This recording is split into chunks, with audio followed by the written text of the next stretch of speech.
Halo teman-teman, bahas saham. Kembali lagi dengan channel bahas saham. Pada kesempatan kali ini teman-teman, kembali seperti biasa saya akan mencoba membahas emiten yang menurut saya punya potensi bagus ke depannya. Terutama untuk periode-periode bulan Februari ini, sudah banyak emiten yang sudah mengeluarkan laporan tahunan atau laporan keuangan per 2024. Dan hasilnya ada beberapa yang menarik perhatian saya gitu ya. Nah ini saham yang akan saya bahas pada kesempatan kali ini yaitu saham Bank Danamon. Untuk Bank Danamon ini dia sudah mengeluarkan laporan konsolidasian per tanggal 31 Desember 2024 dan inilah hasilnya teman-teman. Untuk video kali ini saya akan mencoba membahas dari fundamentalnya, bagaimana pencapaian labanya, arus kasnya, dan juga valuasinya, dan kemudian nanti kita akan melihat secara sekilas dari teknikalnya ya. Jadi langsung saja untuk emiten Bank Danamon ini dia sudah mengeluarkan laporan dan kita lihat di sini pendapatannya selama tahun 2024 sebenarnya meningkat ya dari pendapatan bunganya dari sebelumnya mencapai 20 triliunan di tahun 2023 sekarang mencapai 22 triliun. Artinya ada peningkatan sebesar 2 triliunan teman-teman. Tapi memang itu juga diiringi beban bunga yang cukup tinggi, kurang lebih naik 2 triliunan juga ya. Jadi sebenarnya secara netonya dia tidak terlalu signifikan peningkatannya. Kurang lebih 400-an miliar peningkatannya. Nah, kemudian dari sisi beban-beban lain juga terlihat ini meningkat ya.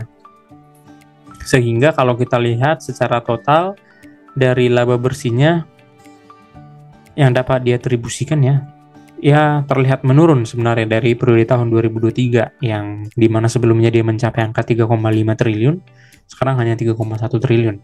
Tapi itu tidak buruk menurut saya teman-teman ya. Di sini saya coba tunjukkan secara perhitungan analisis Excel-nya. Di tahun 2024 ini yang pertama dia sudah mencapai laba mencapai 3,1 triliun. Nah, di sini kalau secara grafik ini jelas terlihat ya. Untuk laba bersihnya ini memang kurang lebih di angka 3,1 dan tidak mencapai angka yang melebihi tahun 2023. Tapi kalau kita perhatikan, angka ini sebenarnya sudah cukup kompetitif ya, kalau kita bandingkan dengan laba bersih di tahun 2022 dan 2023. Mencapai angka 3 triliunan ya not bad lah itu ya teman-teman.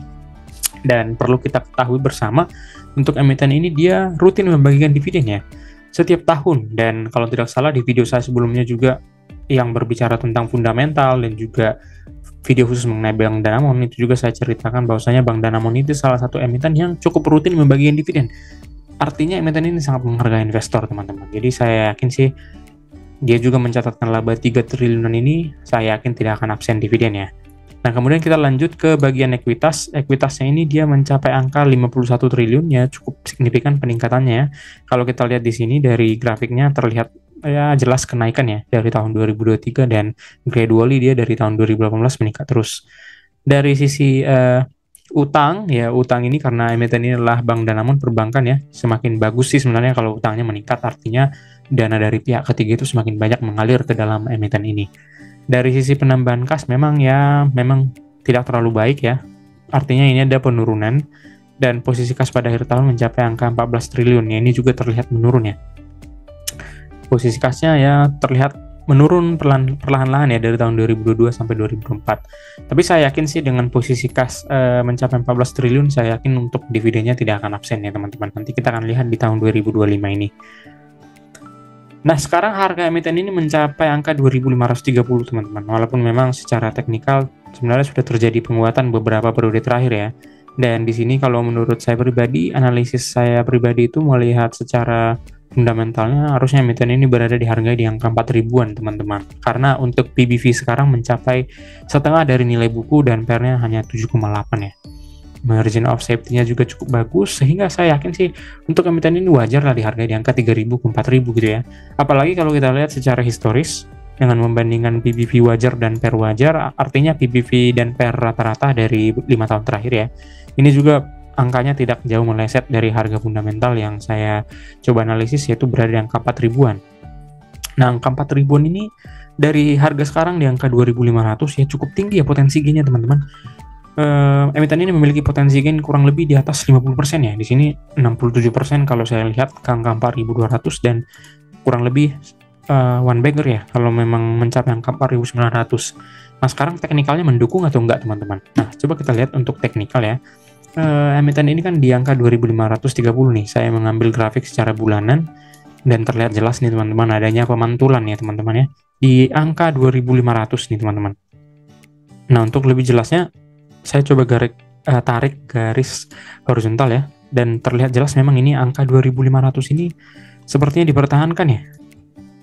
Ya, katakan saja di 2500 ya. 2500 ini terlihat jelas sekali harganya di-maintain teman-teman, karena memang terjadi di sini pemantulan di tahun 2023 Januari, dan kalau saya tidak salah ini ada 3 kali pemantulan, 4 kali kalau saya tidak salah ya, 4 kali di tahun 2024 Juni, kemudian di Agustus, dan juga di periode sekarang di bulan Februari 2025. Artinya di angka 2500 emiten ini akan sangat sulit bisa jebol lagi angkanya di bawah ya. Terlihat ini polanya sepertinya dia dipertahankan nih di sini teman-teman. Saya coba tandain ya di sini ya. Dia sepertinya ada kecenderungan untuk mempertahankan emiten ini di range harga 2500 ini ya. Karena dari tahun 2024 dia di-maintain harganya nih di angka 2500, 2450 lah ya, 2450 sampai 2500. Dan sepertinya kalau menurut saya pribadi sih emitennya akan mengalami yang namanya penguatan ya. Nah, sekarang kita coba lihat grafiknya daily. Nah, di sini grafik daily terlihat jelas ya, ada penguatan yang terjadi nih beberapa hari yang lalu, teman-teman. Kalau kita lihat grafiknya daily ya.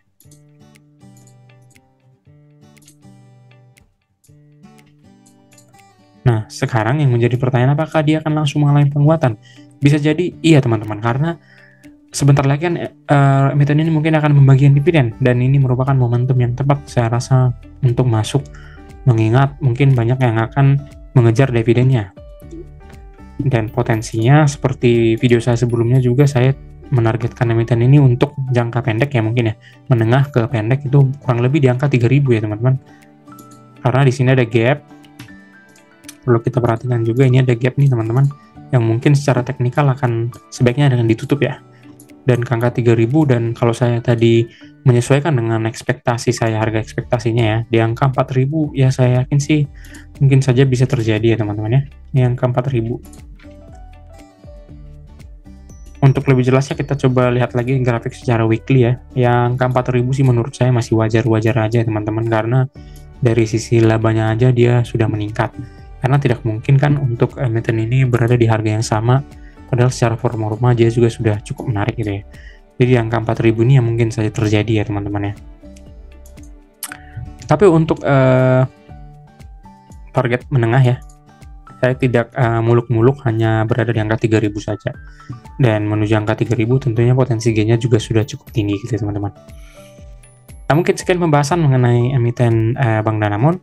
Kalau teman-teman ada komentar boleh berikan komentar, dan jangan lupa klik like dan subscribe untuk kemajuan channel ini. Terima kasih.